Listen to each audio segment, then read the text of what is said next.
Hi అండి, welcome to my YouTube channel Sangareddy ముత్యాలు. ఈరోజు అయితే ఆరోగ్యానికి ఎంతో మేలు చేసే బెండకాయ ఫ్రై ఎలా తయారు చేసుకుందామో చూసేద్దాం. కడాయి అయితే పెట్టుకోవాలి. కడాయి వేడెక్కిన తర్వాత 2 టేబుల్ స్పూన్ ఆయిల్ అయితే వేసుకోవాలి. నేనైతే టేస్ట్ కోసం కొంచెం జీలకర్ర అయితే వేస్తున్నాను. ఇప్పుడైతే ఇక సన్నం కట్ చేసుకున్న ఆనియన్స్ అయితే వేసుకోవాలి. 1 టీ స్పూన్ అల్లం వెల్లుల్లి పేస్ట్, 1 టీ స్పూన్ పసుపు అయితే వేసుకోవాలి. వేసుకొని ఒకసారి కలుపుకోవాలి.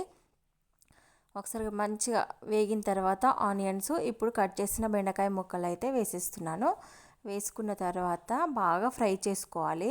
పొడి పొడిగా వచ్చేంత వరకు ఫ్రై చేసుకుంటేనే కర్రీ చాలా టేస్టీగా ఉంటుందన్నమాట.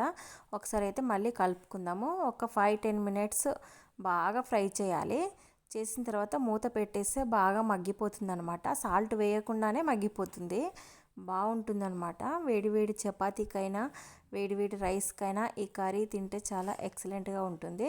నేనైతే 1 టీ స్పూన్ కారం అయితే వేస్తున్నాను. ఎక్కువ వేసుకుంటే బాగుండదు, కొంచెమే వేసుకోవాలి. అట్లయితే కర్రీ చాలా బాగుంటుందన్నమాట. టేస్ట్కి సరిపడా సాల్ట్ అయితే వేసుకుంటున్నాను. వేసుకొని మళ్ళీ ఒకసారి కలుపుకోవాలి. అంతేనండి, సింపుల్.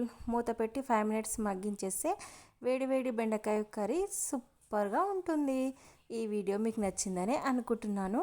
నచ్చినట్టయితే లైక్ చేయండి, షేర్ చేయండి, సబ్స్క్రైబ్ చేసుకోండి.